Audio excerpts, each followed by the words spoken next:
Well, good evening and thank you for joining us for KREM News at 6 tonight. I'm Mark Hanrahan. It's good to have you here. I'm Whitney Ward. Today is the Idaho primary election and we have team coverage tonight to help you get ready to cast your ballot. Kyle Simchuk is in the KREM 2 newsroom breaking down now the key races for tonight's election, including the governor's race. But first, we'll start with our Amanda Rowley, who is live in Coeur d'Alene at a polling place where she talked to voters. Amanda?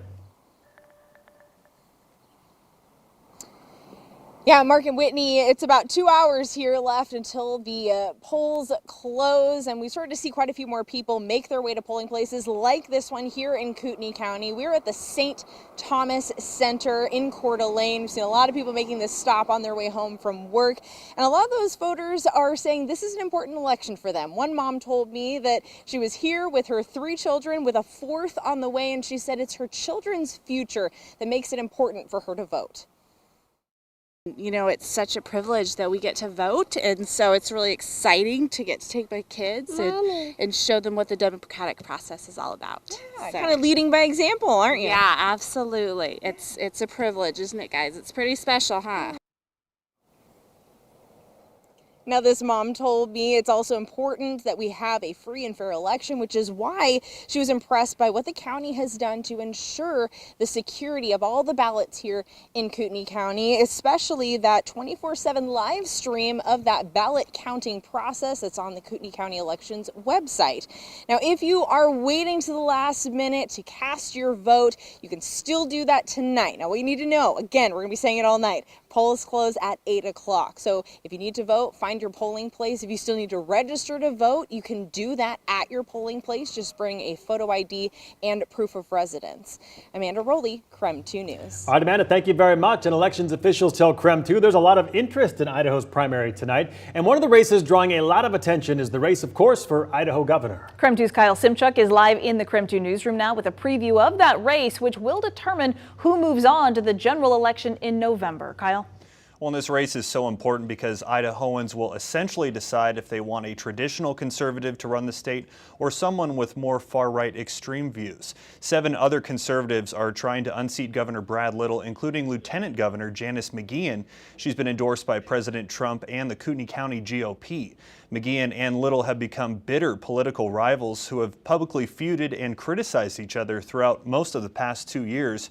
Twice when Little left the state and McGeachin served as acting governor in his absence, she used that temporary authority to issue executive orders that ban mask mandates and COVID-19 testing and vaccination requirements. Little immediately overturned those orders. If I am flying into Lewiston and swing over Clarkston and the landing pattern, I don't think the founders of our Constitution, even though I was available by phone and by text, thought that the job of governor should switch.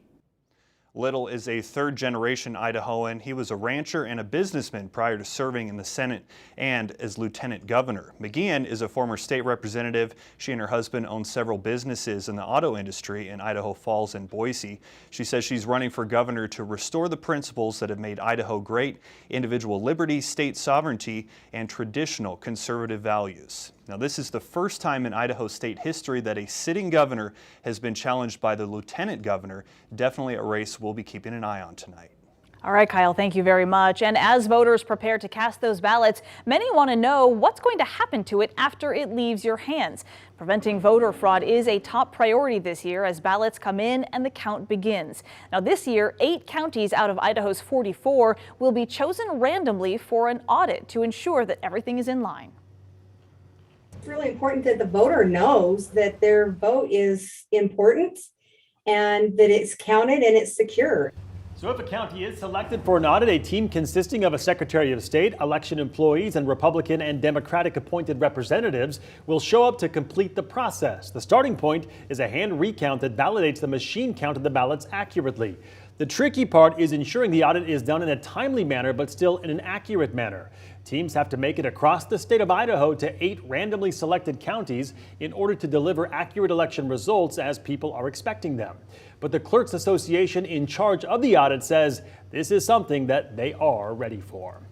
Switch gears for a moment to talk weather with Chief Meteorologist Jeremy Legoo. Another pretty nice day across the inland northwest with temperatures again in the mid-60s. It was pretty nice, but Jeremy Legoo is outside right now in the Outdoor Weather Center, and you're saying changes are headed this way. Oh, yes, they are. And that high cloud cover, kind of a sign of things to come.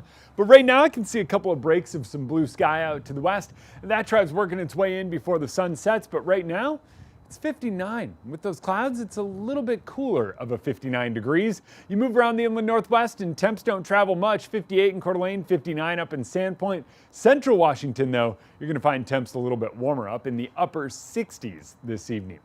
Wind advisories in place, though. That big shift in the weather pattern comes with rain and wind.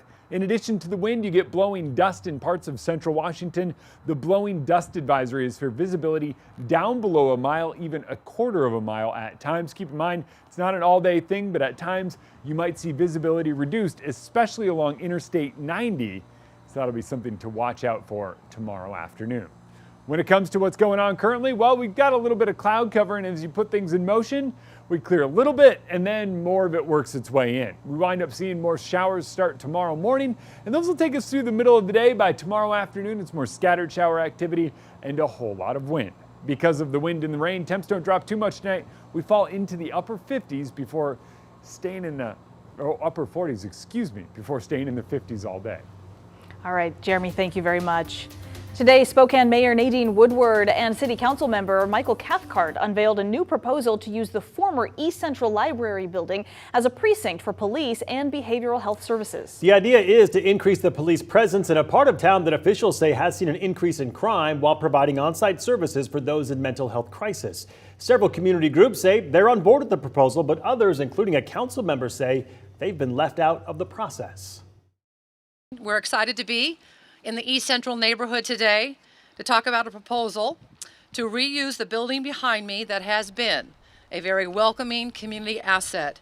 Mayor Nadine Woodward made the announcement at a press conference this morning alongside council member Michael Cathcart and police chief Craig Meidel. The idea, use the former East Central Library, a 6,000 square foot building, as a new police precinct that would also house on-site mental health services. The time is now to rise to the occasion, as my constituents and neighboring residents are demanding, by investing in and co-locating a fully staffed police precinct and behavioral health provider in this facility. Councilmember Cathcart says the resources are needed to handle an increase in crime in the district, which he linked to the growing homeless camp off I-90 in Freya. East Central has especially struggled since the camp protest moved into the middle of the neighborhood. The idea has the support from the MLK Center, the East Central Neighborhood Council, and the East Sprague Business Association. But other stakeholders, including Councilmember Betsy Wilkerson, say the city never included them in the plan. She says she wants police in the neighborhood, but says all voices need to be heard. We want them here. We want to be good community partners. But if you all do not allow us to have a voice in this process, it is about us without us, and that will be unacceptable. It's still early in the process. At this point, there's no timeline for the potential project. The plan must first be approved by City Council. Track the progress, of course. Meantime, in other news, in Post Falls tonight, the City Council will discuss 2 annexation and rezone requests that were presented last April. The Morris annexation is accompanied by the request to rezone with a community commercial services designation, while applicant Dobler Engineering wants to annex 12 acres at Prairie Avenue and Highway 41 and incorporate it into their plan for a technical park at the site. In the meantime, the Wellspring annexation request concerns 9 acres at North Greens Ferry Road and West Prairie Avenue. The goal there is to zone 3 acres as limited commercial to build a church and training facility for the Wellsprings of Life Christian Fellowship. At today's meeting, the council is going to be allowing public comment. A Spokane nonprofit is making a big promise to future high school seniors. The Innovia Foundation has announced Launch Northwest. It's a program that would pay for the college tuition of every Inland Northwest student, starting with the class of 2024. KREM 2's Janelle Finch tells us more on how local students can receive college funding. Executive Director Ben Small says all students will be eligible for Launch Northwest scholarships. As of right now, the only program requirement is filling out the federal aid FAFSA form. Then Small says Launch Northwest will work to fill in the gaps. Innovia Foundation's vision is to provide opportunity for students, prosperity for families, and spur economic growth in the region.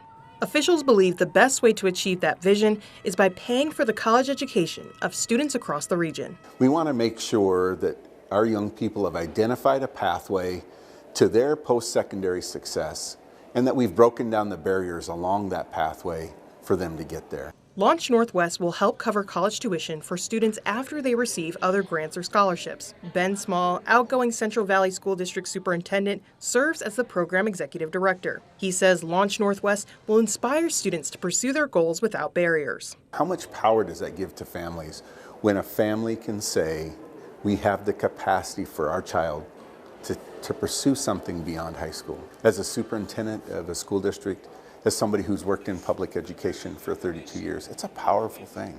It's a powerful motivator. It changes the conversation at the dinner table to not can we afford it, to what are you going to do? And if a student's dream school is on the other side of the country, Small says the program limits have no bounds. So we certainly encourage our students to stay regional. We want them to stay in our area, but we don't want to hold students back. And so this will be available to any college that's willing to sign an MOU with us to share the data to make sure that students are making satisfactory progress.